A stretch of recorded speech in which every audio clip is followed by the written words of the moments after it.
Namaste बिटिया, हमेशा खुश रहो बिटिया. Myself, JVN Dr. Ravi Jain, Associate Professor and HOD, Department of Practice of Medicine and Faculty of Homeopathic Science at JYOTI VIDYAPEETH Women's University, Jaipur. In this series of lectures, we have been discussing about respiratory diseases. In today's lecture, we are going to start with cystic fibrosis. In the past, we have discussed about bronchial asthma and COPD. Today, we are going to talk about cystic fibrosis. Cystic fibrosis is a monogenic disorder, and it is an autosomal recessive exocrineopathy that is affecting multiple epithelial tissues. So, cystic fibrosis is not a disease that is affecting lungs only, but it is also affecting the other tissues of the body, and it is a monogenic disorder. Cystic fibrosis is resulting from the mutations that are affecting the gene on the long arm of chromosome 7. The gene produces product responsible for cystic fibrosis are cystic fibrosis transmembrane conductance regulator gene. In short, it is also known as CFTR. It influences salt and water movement across the epithelial cell membrane. The incidence occur in 1 in 2,500 live births. It is characterized by cystic fibrosis is characterized by chronic bacterial infection of the airways leading to bronchiectasis, exocrine pancreatic insufficiency, intestinal dysfunction, abnormal sweat gland functions, and urogenital dysfunction. The pathophysiology of cystic fibrosis.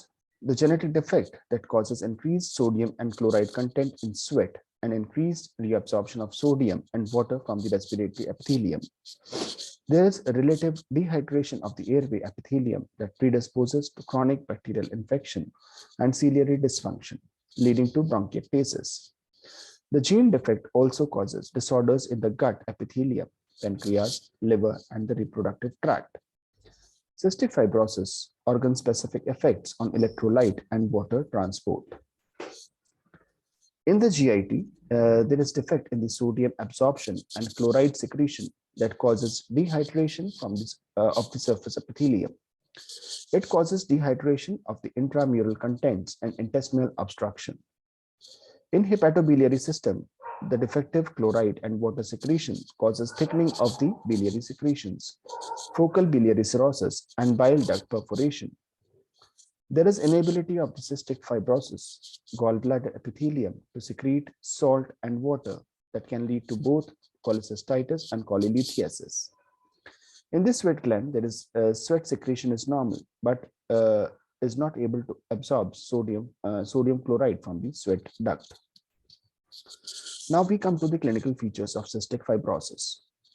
In the clinical features, in the respiratory tract, lungs are normal at birth, but bronchiolar inflammation and infections usually lead to the bronchiectasis in childhood.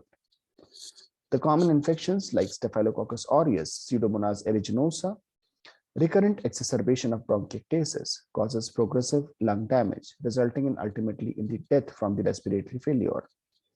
There is upper respiratory tract.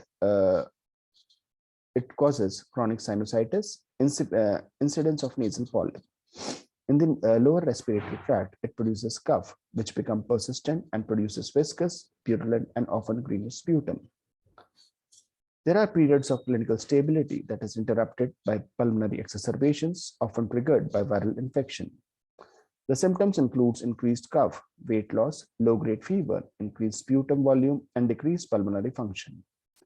Over the course of time, the exacerbations frequently increases. The recovery is lost and lung function become incomplete, leading to the respiratory failure. The complications leads to bronchiectasis, pneumothorax, hemoptysis, nasal polyps, respiratory failure, and cor pulmonale. In the gastrointestinal system, it produces meconium ileus, malabsorption, and steatorrhea. There is distal initial obstruction syndrome that is also known as distal intestinal obstruction syndrome that is also known as DIOS. There is biliary cirrhosis and portal hypertension and presence of gallstones.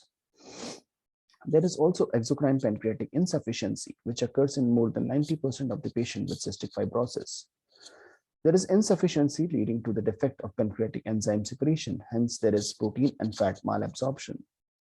Frequent bulky and foul-smelling stool is found. There is malabsorption of fat-soluble vitamins, and in the pancreas, it can involve beta cells leading to diabetes mellitus. In the genitourinary system, there is azoospermia in males due to obliteration of vas deferens due to defective liquid secretion. 20% of the females are infertile. Other clinical feature includes diabetes, delayed puberty, male infertility, stress incontinence, psychosocial problems, and osteoporosis with arthropathies. Now, how to diagnose a case of cystic fibrosis? The diagnosis is made from the clinical picture with bowel obstruction, failure to thrive, steatorrhea, chest symptoms in young child. The diagnosis is supported by sweat electrolyte testing, genotype DNA analysis, decreased lung function test with FVC, FEV1, X-ray hyperinflation of the lungs. The management includes two types of management. One is the management of respiratory complaints and the non-respiratory complaints. In the respiratory complaints management, the main objective of the therapy is to promote clearance of the secretion and control of lung infection. The pulmonary secretion clearing techniques includes exercise, chest percussion, etc. 95% of the deaths occurs due to complication of lung infection, Staphylococcus aureus infection. We have to use oral antibiotics, intravenous treatment.